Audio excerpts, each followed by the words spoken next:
Right. గడిచిన ఆదివారం ఏమైపోయింది చెప్పుకున్నాం? ఏలోయ ఆకూరలో అనే మాటకు అర్థమైంది బాధ లేకపోతే శ్రమ. రైట్. కొన్ని ఆదివారాలుగా మనం ఎన్ని ఆదివారాలు, ఇప్పటికీ 5 ఆదివారాలు 6 ఆదివారాలు అయినాయి. రెండు నెలలు. ఎన్ని మాటలు చెప్పుకున్నాం ఇప్పటికి? 5 అంటే 6 అంటే 7, 6ఏనా? రైట్. హల్లెలూయా. 6 మాటలు మనం చెప్పుకున్నాం. ఆకోరు లోయలో ఆకాను పడిపోవడానికి మొట్టమొదటి కారణం చెప్పండి. దేవుని మాట లేకపోతే సేవకుని మాట వినకపోవడం వల్ల అతని కుటుంబం అంతా ఆకోరు లోయలో పడవేయబడి శాపానికి గురయ్యి కుటుంబం అంతా నాశనం అయిపోయింది. రెండో కారణం చెప్పండి. చూడకూడదు చూచాడు. మూడవదిగా ఆశించాడు. నాలుగవదిగా తీసుకున్నాడు. ఐదవదిగా దాచుకున్నాడు. ఆరోది సమయాన్ని వృధా చేశాడు, లేకపోతే కాలయాపన చేశాడు. దేవునికి స్తోత్రం. చూడండి, బైబిల్ తెరుద్దాం. యెహోషువ గ్రంథం 7వ అధ్యాయం 21వ వచనం. యెహోషువ గ్రంథం 7వ అధ్యాయం.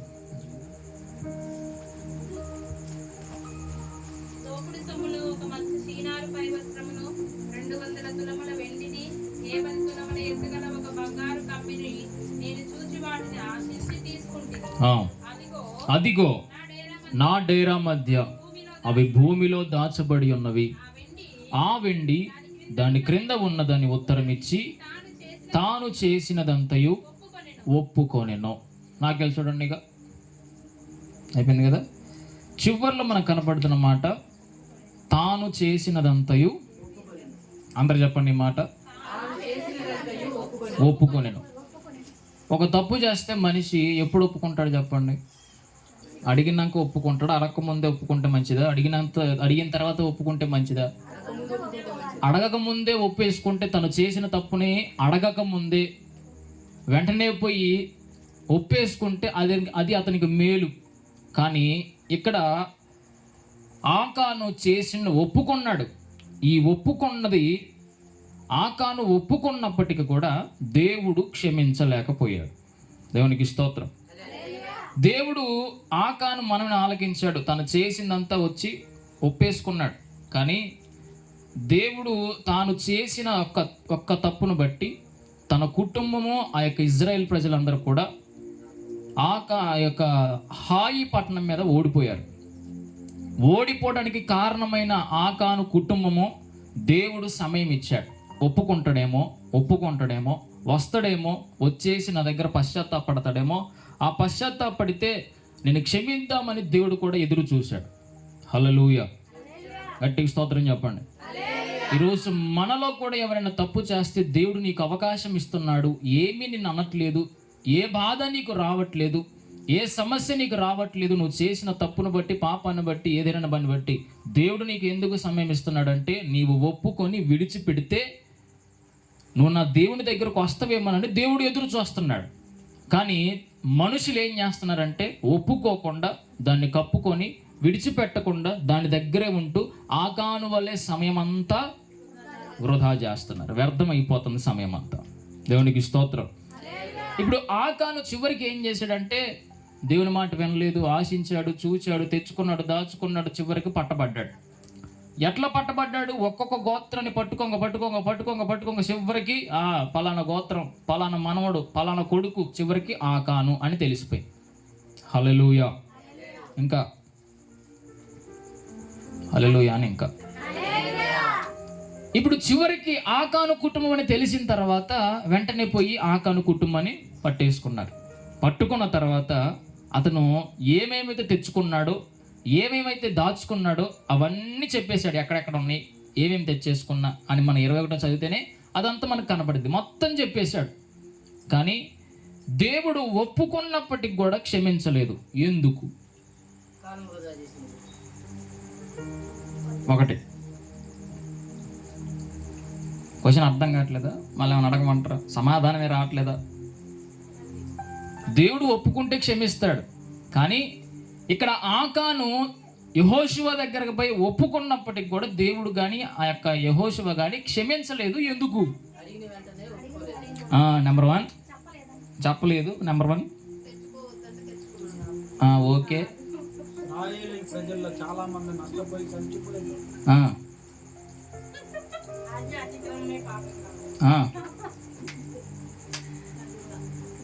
ఒప్పుకున్నా కూడా అలా ఒప్పుకుంటే దేవుడు క్షమిస్తాడా క్షమించడా? మరి ఇక్కడ ఈయన ఏం చేసిండు దేవుడు? ఆకూరలు ఇలా పడేసి రాళ్ళతో కొట్టించి చంపించిండు. మరి ఎట్లాంటి దేవుడు మనం పూజిస్తున్నాం అనుకుంటున్నారా? ఒప్పుకుంటే దేవుడు క్షమిస్తాడు కదా, ఇతన్ని ఎందుకు క్షమించలేదు? లేట్ చేసిండు. ఓకే, ఇంకొన్నాయి చించాలా, కొంచెం చించితే ఏం చించాలో ఆలోచించాలి. చించడం అంటే ఏందబ్బా అని చెప్పేసి బైబిల్ చింపారు. ఓకే, ఇంకొంది అసలైంది రా అట్లా. అది హల్లెలూయా. ఎట్లా ఒప్పుకున్నాడో తెలుసా? ఇక చేసేది ఏం లేదు. చివరికి ఏదో బైబిల్ లోకల్ ఒక మాట ఉంటుంది చూడు, ఇక అందరిది అయిపోయినాక అందరి దగ్గర ఎడకపోయింది అడిగిన తర్వాత చివరికి దేవుడు గుర్తొస్తాడు. చూడండి, అన్ని అవకాశాలు సద్వినియోగం చేసుకుంటాం. అందరి దగ్గర పోతాం, వాళ్ళ దగ్గర పోతాం, వీళ్ళ దగ్గర పోతాం, అన్ని అవకాశాలు అయిపోతాయి. ఇంకోటి డాక్టర్లు కూడా అంటారు, ఒకవేళ వాడు పేషెంట్ ఒకవేళ చావు బతుకులో ఉన్నాడు ఆ టైంలో ఏమంటాడు డాక్టరు? అదేం లేదు, దేవుని దయ అన్నట్లు. ఇప్పుడు ఆకను కూడా చేసిన పొరపాటు ఏంటంటే, అతను ఒప్పుకున్నప్పటికి కూడా దేవుడు ఎందుకు క్షమించలేదంటే దానికి 2 కారణాలు. మొట్టమొదటి కారణం ఏంటంటే, పశ్చాత్తాపముతో కూడిన ఒప్పుకోలు ఆయన ఒప్పుకోవాలి. మనం ఒప్పుకుంటే ఆ ఒప్పుకోలంట లోపల నుంచి రావాలా. నీవు ఒప్పుకుంటున్న ఏదైనా ఒప్పుకో, దేవుడు క్షమిస్తాడు. కానీ మొట్టమొదటిగా నీలో చేశాను, చూశాను, ఆ యొక్క పని చేయకూడదు చేశాను, తెచ్చుకోకూడదు తెచ్చుకున్నాను, దాచుకోకూడదు దాచుకున్నాను, వెళ్ళకూడని ప్రదేశానికి వెళ్ళాను అనే బాధ నీలో కనపడాలి మొదటిగా. హల్లెలూయా. ఆ బాధ నీలో ఉంటే పశ్చాత్తాపం అనేది వస్తుంది. నేను చేశాను అనే తప్పు నువ్వు తెలుసుకున్నప్పుడు ఆ బాధ నీకు వస్తుంది. ఆ బాధతో కూడిన పశ్చాత్తాపంతో కూడిన ఒప్పుకోలు ఎప్పుడైతే నువ్వు ఒప్పుకుంటావో అప్పుడు దేవుడు నిన్ను క్షమిస్తాడు. దేవునికి స్తోత్రం చెప్పండి గట్టిగా. ఇప్పుడు ఈ యొక్క ఆకాన్ని కూడా దేవుడు క్షమించకపోవడానికి మొట్టమొదటి కారణం ఏంటంటే, అది పశ్చాత్తాపంతో కూడిన ఒప్పుకోలు కాదు. అది గత్యంతరం లేక ఇక చేసేది ఏమీ లేదు, ఇక చివరి అవకాశం దేవునితో అని చెప్పేసి చివరిగా దేవునిపై ఆధారపడ్డాడు. దేవునికి స్తోత్రం చెప్పండి గట్టిగా. కాబట్టి తాను చేసిందంతయు ఒప్పుకున్నాడు, కానీ సమయం మించిపోయింది. ఇక చేసేది ఏమీ లేదు, ఎంతగానో మొరపెట్టినా కూడా ఏమీ లేదు. ఇదే విధంగా ఒక ఆయన ఇదే విధంగా ఒప్పుకున్నాడు. ఎట్లా తెలుసు? ఎవరో తెలుసా? మా యొక్క క్రొత్త నిబంధనలోకి వచ్చేసరికి మనకి 2 వ్యక్తులు కనపడతారు. వాళ్ళు ఎవరంటే ధనవంతుడు, రెండవదిగా పేద లాజరు. హల్లెలూయా. ధనవంతుడు భూమి మీద ఉన్నంత కాలం దేవుడు సమయం ఇచ్చాడు. ఇష్టానుసారంగా తాగుతున్నాడు, ఇష్టానుసారంగా జీవిస్తున్నాడు, ఇష్టానుసారంగా బ్రతుకుతున్నాడు. అనేటోళ్ళు లేడు, చెప్పేటోళ్ళు లేడు, ఏమి లేదు. నా ఇష్టం, నా జీవితం నా ఇష్టం అన్నట్టు బ్రతికాడు. ఒకరోజు ధనవంతుడు చనిపోయాడు, అదే రోజు లాజరు కూడా చనిపోయారు. కళ్ళు మూయగానే కళ్ళు తెరిచేసరికి ఈ యొక్క ధనవంతుడు అంట పాతాళంలో ఉన్నాడంట. పాతాళంలో పోయినకి ఏమంటాను తెలుసా? అయ్యా పైకి ఎత్తగానే అబ్రాం గారు కనపడుతున్నారు. అబ్రాం గారి పక్కన లాజరు కనపడుతున్నాడు.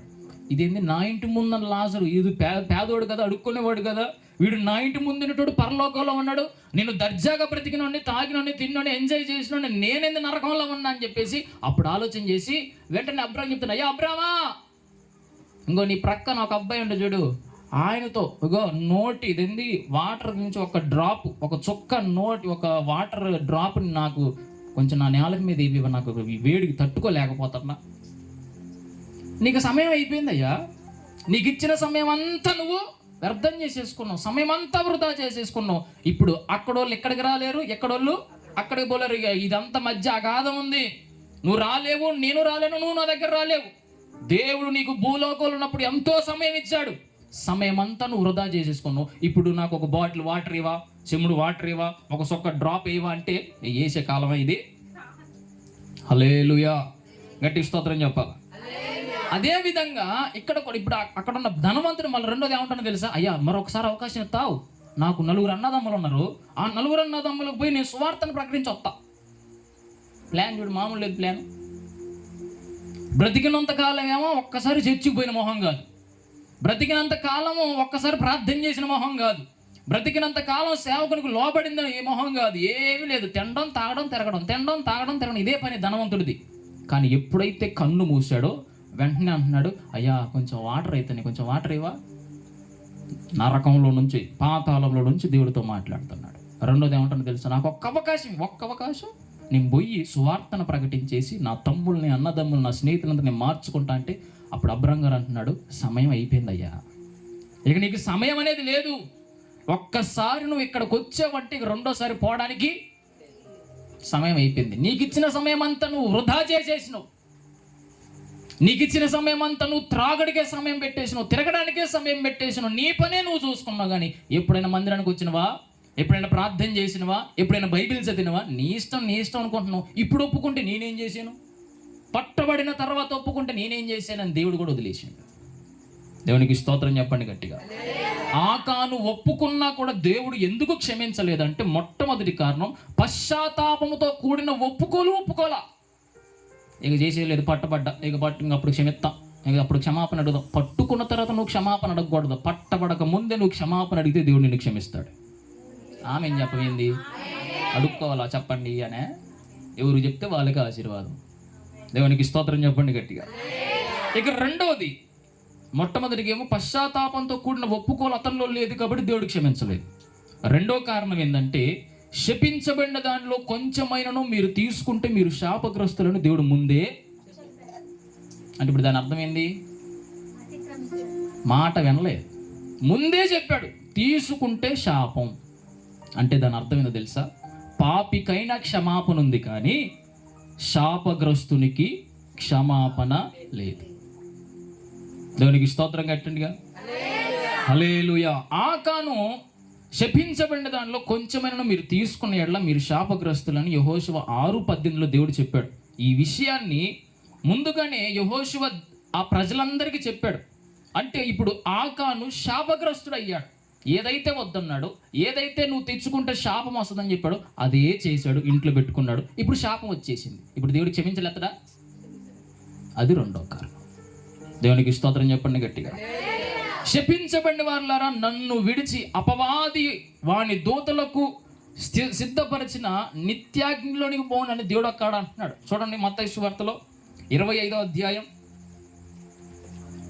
మత్తయి సువార్త 25వ అధ్యాయం 41వ వచనం. 25:41.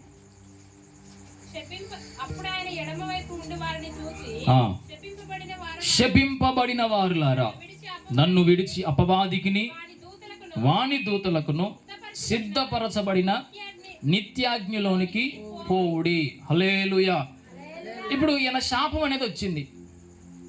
శాపం రావడం వల్ల మొట్టమొదటిగా పశ్చాత్తాపం లేకుండా ఒప్పుకున్నాడు కాబట్టి దేవుడు క్షమించలేదు. రెండోది శాపం పొందుకున్నాడు కాబట్టి దేవుడు క్షమించలేదు. ఇప్పుడు ఎందుకు శాపాలు వస్తున్నాయి తెలుసా? శాపం వస్తే ఏం జరుగుతుందో తెలుసా? అక్కడ చదివితే మనకి ఎడమ వైపు ఉన్న వారిని చూచి శపించబడిన వారులారా, ఎవరంట? ఎందుకు శపిస్తుంది? ఎందుకు శాపం అనేది వస్తుంది? దేవుని మాట వినకపోవడమే. ఇక్కడ మనకి ఆకాను చేసింది అదే. చెప్పిండు ముందే, ఎవరే ఎరుకో లోపలికి పోయేటప్పుడు మీరు శపించబడింది అదంతా తెచ్చుకోమాకండి, నా మాట వినండి అని దేవుడు చెప్పిండు, అయ్యగారు కూడా చెప్పిండు. మరి వినాలి కదా, మనం వినమే. ఏదైతే వద్దంటామో మరి ఎప్పుడు కుక్కతో కాంకరేగా, ఏదైతే చెయ్యాలంటామో అదే చెయ్యం. ఇప్పుడు ఆకాను కుటుంబం ఆకోర్లలో పడిపోవడానికి కారణం వాళ్ళు ఏదైతే వద్దన్నారో ఆకాను అదే చేశాడు. అతని వల్ల కుటుంబం అంతా కూడా శాపం అనుభవించేసింది. దేవునికి స్తోత్రం చెప్పండి గట్టిగా. శపించబడిన వారులారా, నన్ను విడిచి అపవాదికి లేకపోతే సాతానికి వాని దూతలకు సిద్ధపరిచిన నిత్యాగ్నిలోనికి పోండి. ఇప్పుడు వీరి యొక్క అంతం ఏంది? నరకం. ఎవరంతం? శపించబడిన వారు. ఎవరు శపించబడతారో తెలుసా? మొట్టమొదటిగా అంట దేవుని మాట ఎవరైతే వినరో వారికి శాపం అనేది వస్తుంది. వారు శపించబడిన వారే. నేను చెప్పట్లేదు, బైబిలే చెప్తుంది. హల్లెలూయా. చూడండి 119వ కీర్తన 21వ వచనం. 119వ కీర్తన 21వ వచనాన్ని చూడగలిగితే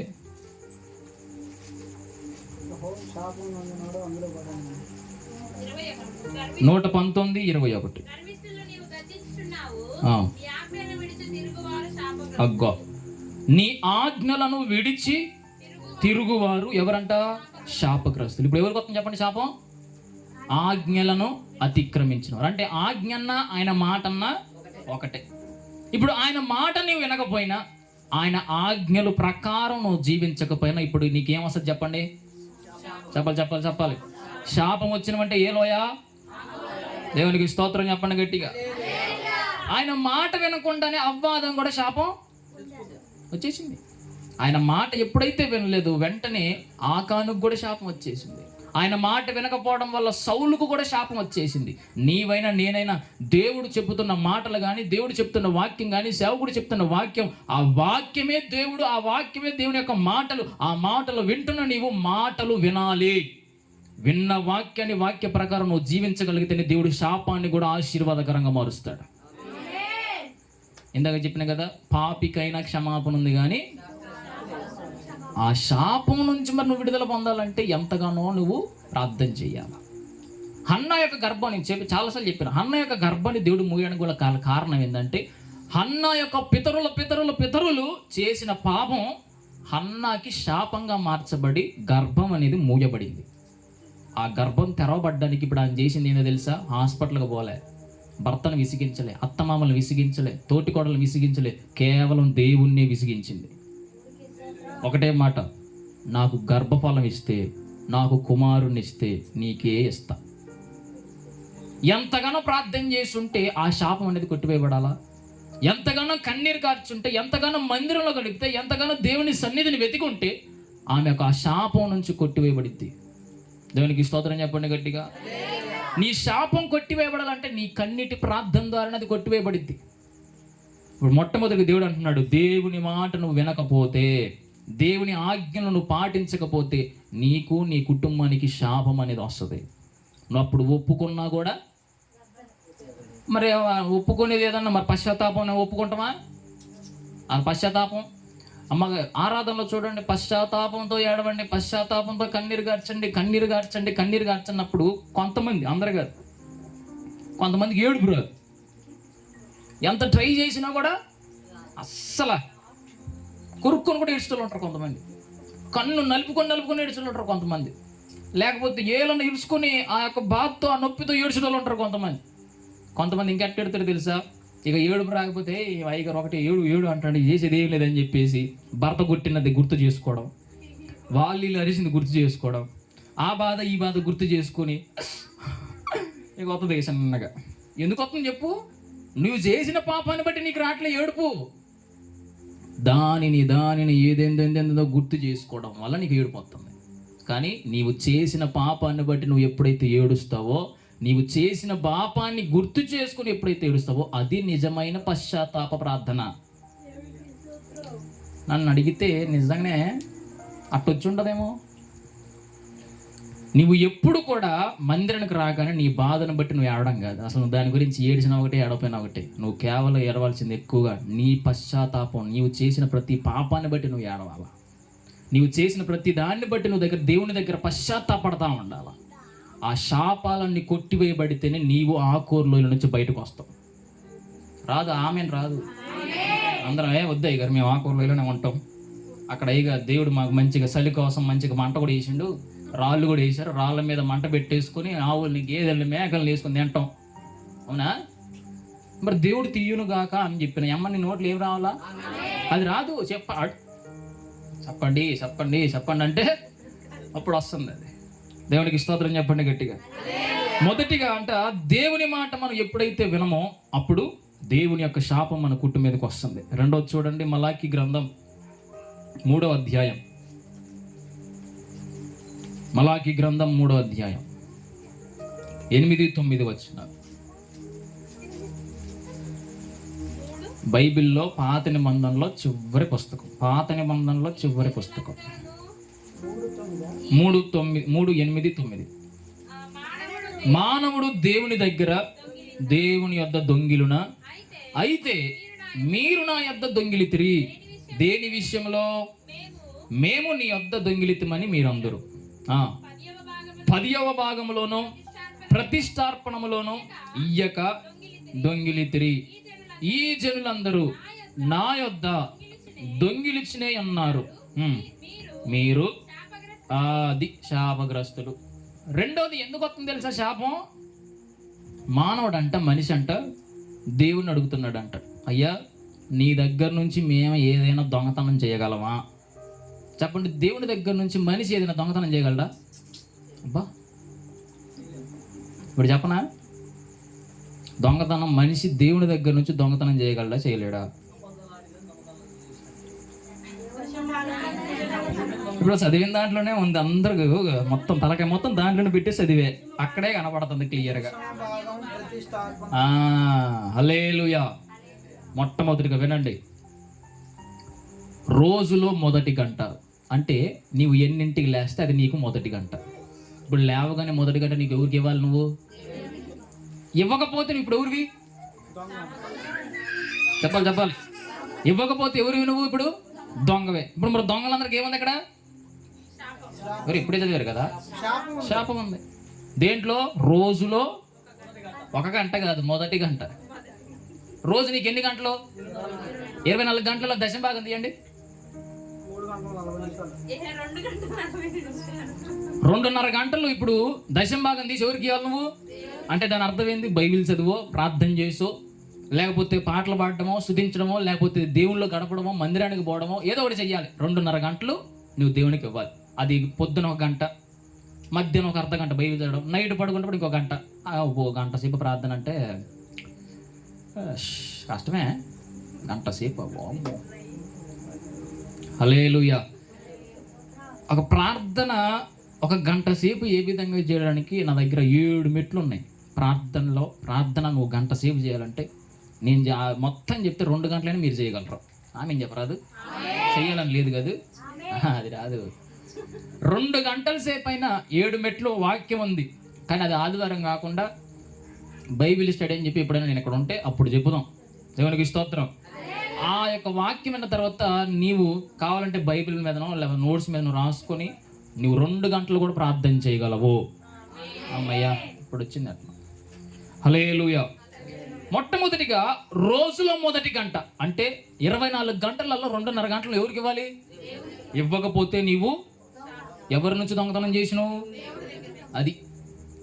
వారంలో మొదటి రోజు ఏ రోజు? ఆదివారం. ఆదివారం రోజు ఎవరికి ఇవ్వాలి నువ్వు? ఆదివారం నువ్వు దేవునికి ఇవ్వకుండా ఒకవేళ పని చేసుకుంటే చెప్పు దొంగవే. ఆదివారం వర్షం వచ్చింది అయ్యగారు అందుకే రాలేకపోయినంటే చెప్పు. నడవలేని స్థితిలో ఉన్న అయ్యగారు, కాళ్ళు పట్టేసి లాగేసి ముడుచుకుపోయినాయి, అయినా కూడా ఎవరు నువ్వు? లేవలేక, మంచంలో నుంచి లేవలేకపోతే తప్ప ఎట్లా ఉన్నా సరే నువ్వేం చేయాలా? దేవుని సన్నిధికి రావాల్సిందే. ఇప్పుడు వర్షం వస్తుంది, 80 కిలోమీటర్ల నుంచి వచ్చిన, తడిచినా ఏం కదా, పోవాల్సిందే అనుకున్నా. హల్లెలూయా. డాడీ ఫోన్ చేసి ఇలా నెట్ కమ్మోళ్ళు వాళ్ళు వస్తున్నారా అంటాడు ఫోన్ చేసి, ఎవరు రావట్లేదు, నేనే పోతున్నా అన్న. హల్లెలూయా. మొదటిగా రోజులో దొంగతనం, గంటల్లో దొంగతనం చేస్తున్నాం, రోజులో కూడా దొంగతనం చేస్తున్నాం. ఇప్పుడు సంవత్సరానికి ఎన్ని రోజులు చెప్పండి? 300. మరి 365 రోజుల్లో ఏం తీయాలా? చెప్ప అంటే ఎన్నొత్త చెప్పండి? 300లో 30 రోజులు, 65 రోజుల్లో 60లో 6, 5లో 2.5 అంటే 36 + 36.5 రోజులు. ఇక మొత్తం కలిపితే = 40 వేసుకుంటే రౌండ్ ఫిగర్. ఈ 40 రోజులు ఏం చేయాలి తెలుసా? ఉపవాసం ఉండాలి. పాతమేగా ఏంది అనుకున్నట్టు. హల్లెలూయా. ఈ 40 రోజులు, సంవత్సరంలో 40 రోజులు కూడా ఇప్పుడు నువ్వు ఎవరికి ఇవ్వాలా? అప్పుడు నువ్వు దొంగవేగా. ఇవ్వట్లేదంటే నాకు నీరసమయ్య గారు, అసలు నేను తినకుండా ఒక్క పూట కూడా ఉండలేను, నా వల్ల కాదు, అసలు తినాల్సిందే, తప్పకుండా తినాల్సిందే. మరి అది. హల్లెలూయా. రోజులో గంట ఇవ్వకపోయినా, వారంలో మొదటి రోజు ఇవ్వకపోయినా, సంవత్సరం 40 రోజులు ఇవ్వకపోయినా, ఇంకోటి ఏందో తెలుసా? నీకు దేవుడు 3-4 పిల్లగాళ్ళని ఇస్తున్నాడు. వారిలో మొదటి సంతానం ఎవరిది? చెప్పు గట్టిగా. దేవునిది. ఇప్పుడు నీ సంతానాన్ని కూడా నేను ఎవరికి ఇవ్వాలి? అది కూడా భాగమే. ఇప్పుడు ఆ భాగాన్ని కూడా ఇవ్వలేదనుకో ఎవరు నువ్వు? చెప్పు గట్టిగా. ఎన్ని దొంగతనాలు ఇందాకేమో మనం ఏం దొంగతనం చెప్తాం? ఏం లేదన్నారు. హల్లెలూయా. ఇంకో దొంగతనం చెప్పనా? దేవుడు నీకు నెలకి 30,000 ఇస్తాడు అనుకో. దేవుడు నీకు ఒకవేళ నెలకి 10,000 ఇస్తాడు అనుకో, 20,000 ఇస్తాడు అనుకో, దాంట్లో నీకెంత వస్తుందో దాంట్లో 10వ భాగం ఎవరికి? ఇప్పుడు నువ్వు దేవునికి ఇవ్వట్లేదు అనుకో, ఎవరు నువ్వు? ఇది ఇంకోటి, నీకు బియ్యం కట్ట వేసుకున్నావు ఇంటికి, ఒక 25 కేజీలు, 25 కేజీలే కదా, 25 కేజీలు బియ్యం కట్టేసినావు. ఎమ్మంటనే అదేంది తాడు తీసేసినావు, ఎమ్మంటనే తపాలు తీసుకొచ్చినావు, ఆ తపాలలో 2 గ్లాసులు పోసినావు, టక్కన వండుకుండా తిన్నావు. ఇప్పుడు ఎవరు చెప్పు నువ్వు? ఆ యొక్క దారం తీయగానే నువ్వు చేయవలసింది ఏంది? 25 కేజీల్లో దశమ భాగం ఎంత చెప్పండి? మరి 2.5 కేజీలు తీసి నువ్వు ఊరికి ఇవ్వాలా? తింటానంటే ఎవరు నువ్వు? మరి సూపర్. ఎన్ని ఉన్నాయో చూడండి, అసలు ఎన్ని దొంగతనాలు చేస్తున్నాము. అయ్యగారు మళ్ళీ శాపం పోవాలి, రోగం పోవాలి, వ్యాధి పోవాలి, బాధ పోవాలి, అన్నీ పోవాలి. పోతాయి ఎందుకు పో? ఎన్ని దొంగతనాలు చేసేసుకుంటాం మళ్ళీ ఏంది? హల్లెలూయా.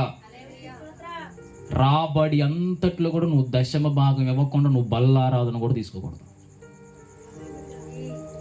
ఆయన నేను ఆది కాండలో కూడా చూపించిన ఆ యొక్క అబ్రహాము 4 రాజులను జయించి వస్తున్నప్పుడు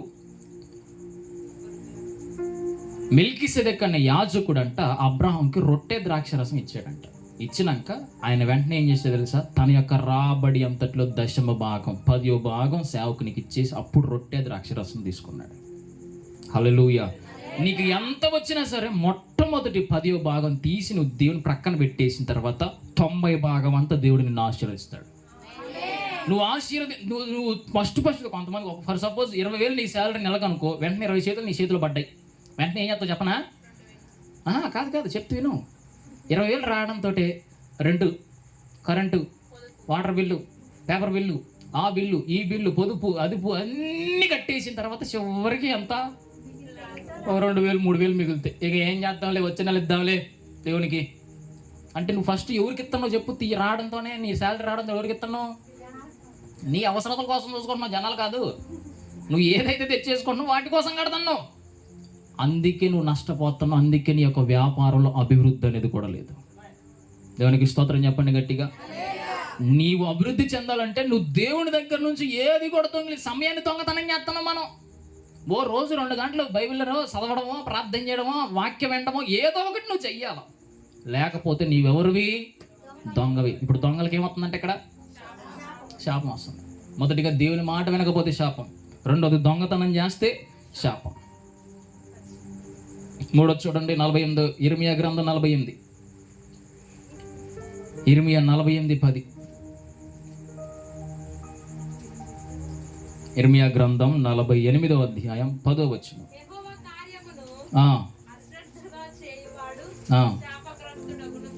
అగ్గో ఆడ కూడా శాపం ఉంది. దొరికిందా అందరికి?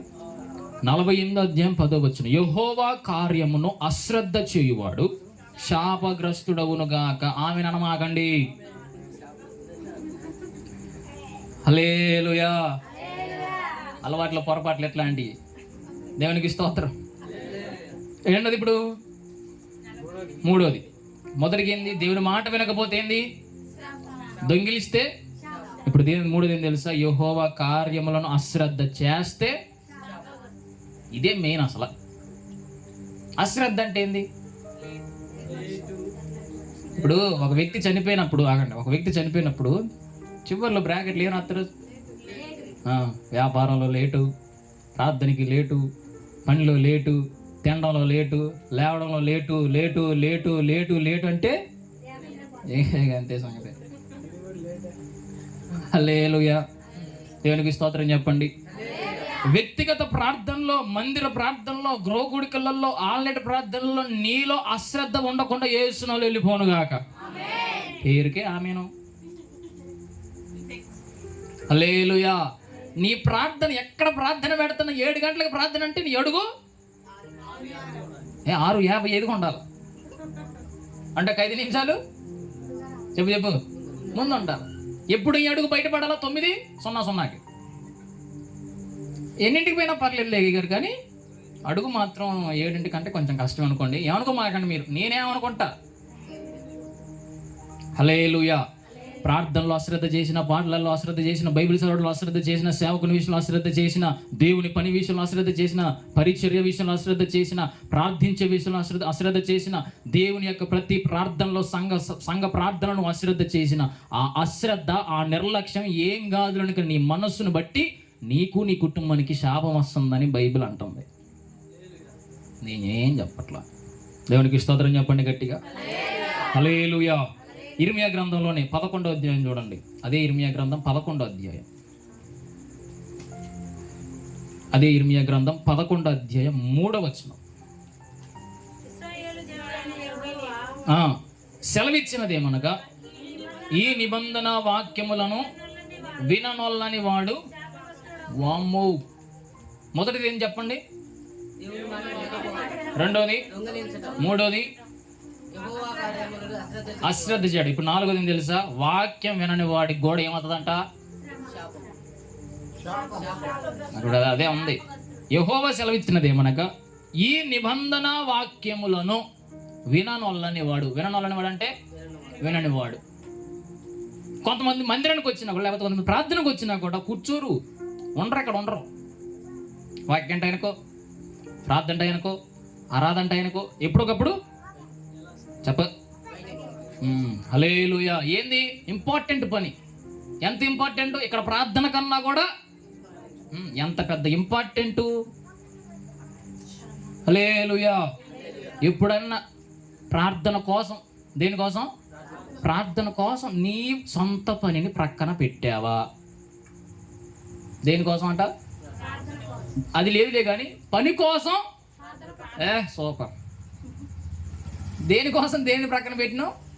మన సొంత పని కోసం ప్రార్థన ప్రక్కన పెట్టినా. రేపు బోధాలే, ప్రతి ఆదివారం అయ్యగారు వస్తూనే ఉండగా, వీళ్ళింట్లో ప్రతిరోజు ఉంటుంది. ఈ ఒక్కరోజు ఏం కాదు, వచ్చి సోమవారం పోదాం, వచ్చి శుక్రవారం పోదాం, ఏం కాదు, ఏం కాదు అనుకుంటున్నా అయిపోద్ది అంతా. హల్లెలూయా. వాక్యము వినకపోతే అది నీకు శాపం. అంటే ఎందుకు శాపం వస్తుందంటే నువ్వు వాక్యాన్ని సరిగా వినట్లేదు. నువ్వు సరిగా వినగలిగితే ఆ వాక్యం నీలో ఉంటుంది. ఆ నీలో ఉన్న వాక్యం నేను సరి చేస్తుంది. ఆ నీలో ఉన్న వాక్యం నేను సరైన మార్గంలో నడిపిస్తుంది. నీలో ఉన్న వాక్యమే సరైన మార్గంలో నుంచి పరలోకాన్ని కూడా నిన్ను తీసుకొని పోద్ది. అది జరగాలంటే వచ్చినప్పుడల్లా శ్రద్ధగా ఏం చేయాలా? వాక్యాన్ని వినాలా. కొంతమంది ఏందో కానీ పాటలలో నిద్ర రాదు, ఆరాధనలో కూడా నిద్ర రాదు. అదేందో దరిద్రం, ఏందో కానీ అస్సలు అర్థం కాదు. వాక్యం టయానికే ఏమవుతుంది? అది కాదు అయ్యగారు, పొద్దున్నొచ్చి సాయంత్రం ఒకటే పని చేసి ఒళ్ళు అలిసిపోయింది, అందుకే ఏమవుతుంది? నిద్ర వస్తుంది. కొంతమంది ఉండి వాక్యం టైంకి కాళ్ళ నొప్పులు వస్తాయి. ఏందమ్మంటే కాళ్ళ నొప్పులు దగ్గర ఒకటే లాగుతున్నాయి. అబ్బబ్బబ్బబ్బబ్బ. ఎందుకో తెలుసా? నువ్వు వాక్యం వింటే నువ్వు వాక్యం చేత సరి చేయబడతావని సాతాను నీకు కాళ్ళ నొప్పులు కలిగిస్తుంది, నడువుల నొప్పులు కలిగిస్తుంది, నిద్రను కలిగిస్తుంది, వ్యాధులను కలిగిస్తుంది, పిల్లలను డిస్టర్బ్ చేయాలనిపిస్తుంది. ఎన్ని చేసినా నీ నోట్ల నుంచి రావాల్సిన ఒక మాట, యేసునామములో నా నడువుల నొప్పులు తగ్గిపోను గాక, నా మోకాళ్ళ నొప్పులు తగ్గిపోను గాక, నాకు ఏ ఫోన్ రాకుండా గాక, నేను ఇక్కడ నుంచి బయటకు పోకుండా గాక అని నువ్వు సాతాను గట్టియాల. మనకు ఆ టైంలో యేసునామం గుర్తురాదు, సాతానే గుర్తు. హల్లెలూయా. యేసునామంతో నువ్వు ఎన్నైనా జయించగలుగుతావు. ఆమె చెప్పు. కానీ ఆ యేసునామం ఉచ్చరించాలి అమ్మటనే. ఒకవేళ మోకాల్లో ప్లేస్ని వెంటనే లేచి నిలబడు, అక్కడే నిలబడు. ఎవరు ఏమన్నా అంటారా? ఎందుకు నిలబడు, కూర్చో అని అంటారు ఎవరన్నా? నీ వల్ల వెనకాలకు ఎవరు కనపడలేదు. ఎవరన్నా అంటారా? ఒక్కళ్ళన్నారా నోరు తెరిచి మాట్లాడతారు, నిన్ను అంత ధైర్యం చేస్తారు. ఎవరేమంటారు? నిలబడి కొద్దిసేపు విను. బయటికి పోవడం వల్ల మరలా ఏమైంది నీకు? ఆ వాక్యం అంతా డిస్టర్బెన్స్. ఇప్పుడు అలాగే ఏం చెప్పినట్టు చెప్పారు అయ్యారు, బాగా చెప్పారు. ఏం చెప్పారమ్మా? మస్తు సూపర్ ఇవ్వాలి, మామూలుగా ఇవ్వాలి వాక్యం. మరి ఏం చెప్పారమ్మా అంటే మరి వచ్చేవాదరు మాడుకుందలే. హల్లెలూయా. వాక్యం నిన్ను విననీయకుండా చేస్తుంది. ఎందుకో తెలుసా? వాక్యం నీలోకి వస్తే నువ్వు మారిపోతావని దానికి బాధ. నువ్వు మారిపోతే నువ్వు పరలోకానికి పోతావు. అదే వాక్యం విననీయకుండా చేసింది అనుకో, మారవు. రేపొద్దున నలుగురు ఎత్తినా కూడా వెంటనే నా దగ్గరకు వచ్చేద్దామని దాని ప్లాన్. అర్థమైంది అనుకుంటున్నా. దేవునికి స్తోత్రం చెప్పండి గట్టిగా. కాబట్టి వాక్యం వినకపోయినా నీకు శాపం అనేది వస్తుందంట. సామెతలు 3:33 చూడండి, టైం అయిపోతుంది. సామెతలు 3:33.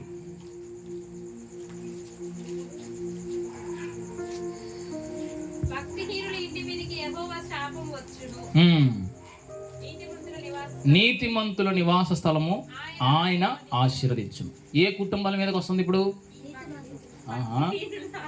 భక్తి హీనులు అంటే ఏంది? భక్తి చేసేవారన్నా భక్తి చెయ్యని వారన్నా? చెయ్యని వారు. ఇంట్లో ప్రార్థన ఉండదు, ఇంట్లో వాక్యం ఉండదు, ఇంట్లో గృహ కొడుకులు ఉండవు, ఇంట్లో ఒక్కలు కూడా చేసేవారు కూడా ప్రార్థన చేసేవారు కానీ బైబిల్ చదివేవారు కానీ మందిరానికి వచ్చేవారు ఎవ్వరు ఉండరు. అంటే ఆ కుటుంబం అంతా భక్తిహీనంగా ఉంది. ఇక రేపో మాపో పడిపోయేటట్టే ఉంది, ఇక రేపో మాపో ఆ కూరలో అన్నట్టే ఉంది. ఆ కుటుంబం మీదకి ఇప్పుడు ఏమొస్తుందో తెలుసా? శాపం. ఇంట్లో నీ సినిమా పాటలు వినపడుతున్నా, ఇంట్లో నీకు త్రాగుడు అనేది ఉంటున్నా, ఇంట్లో దేవునికి నచ్చని పనులు జరుగుతున్నా, ఇంట్లో దేవుని సన్నిధి లేకపోయినా, ప్రార్థన లేకపోయినా, మందిరం లేకపోయినా, దేవుని సన్నిధి లేకపోయినా, ఆ కుటుంబం అనేది భక్తిహీనమైన కుటుంబం. ఆ కుటుంబం మీదకి దేవుని యొక్క శాపం వస్తుందంట. ఇప్పుడు నీ కుటుంబం ఏ విధంగా తెలుసా? నీతిమంతుల కుటుంబం లాగా మార్చబడును గాక. ఎప్పుడైతే నీతిమంతుల నివాస స్థలంగా నీ కుటుంబం మార్చబడిద్దో దేవుడు అంటున్నాడు ఆయన ఆశీర్వదిస్తాడు. రాదా? ఆమేన్. హల్లెలూయా. భక్తిహీనంగా ఉంటే శాపం, నీతిమంతులకు కుటుంబం లాగుంటే ఆశీర్వాదం. ఇప్పుడు ఏం కావాలా? శాపం కావాలా? ఆశీర్వాదం కావాలా? మరి ఆశీర్వాదం కావాలంటే భక్తిహీనంగా ఉండాలా? నీతిమంతుల కుటుంబం లాగా మార్చబడాలా? నీ కుటుంబం నీతిమంతులుగా మార్చబడాలంటే నీ ఇంట్లో ప్రతిరోజు 2.5 గంటలు దేవుని యొక్క స్వరం, దేవుని యొక్క మాటలు వినపడుతూనే ఉండాలి. నీకు టీవీ ఉందా, ఫోన్ ఉందా, సెల్ ఉందా, హోమ్ థియేటర్ ఉందా, వెంటనే ప్రొద్దున లేవడం ఆలస్యం ఏం చేయాలా? ఇంట్లో నుంచి ఏం వినపడాలా? దేవుని మాటలు వినపడాలా, ప్రార్థన వినపడాలా, స్తుతులు వినపడాలా, స్తోత్రాలు వినపడాలా, పాటలు వినపడాలా, వాక్యం వినపడాలా. ఎప్పుడైతే వాక్యం నీ కుటుంబం వినపడుతుందో నీ ఇంట్లో దాగి ఉన్న ప్రతి సాతాను శక్తులు వెళ్ళిపోవునుగాక.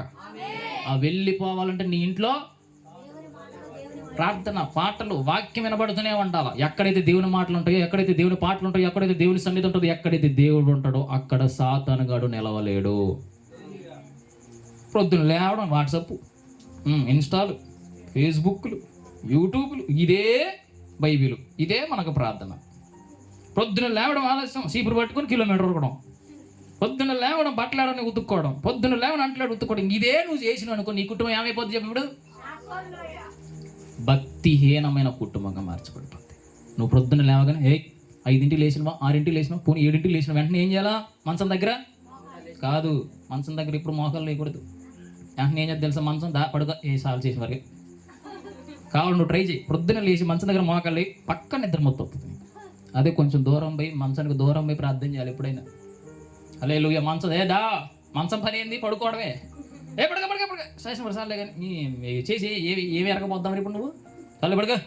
ఇక అమ్మ స్తోత్రం స్తోత్రం స్తోత్రం స్తోత్రం అయిపోయింది. ఆమె పొద్దున్న లేవగానే 6ంటికి మోకాలు వేసిన గుర్తుంది. పొద్దున్న లేవగానే 8 అయితే వాము 2 గంటలు ప్రార్థన చేసిన ఈరోజు. ఆహా, హల్లెలూయా.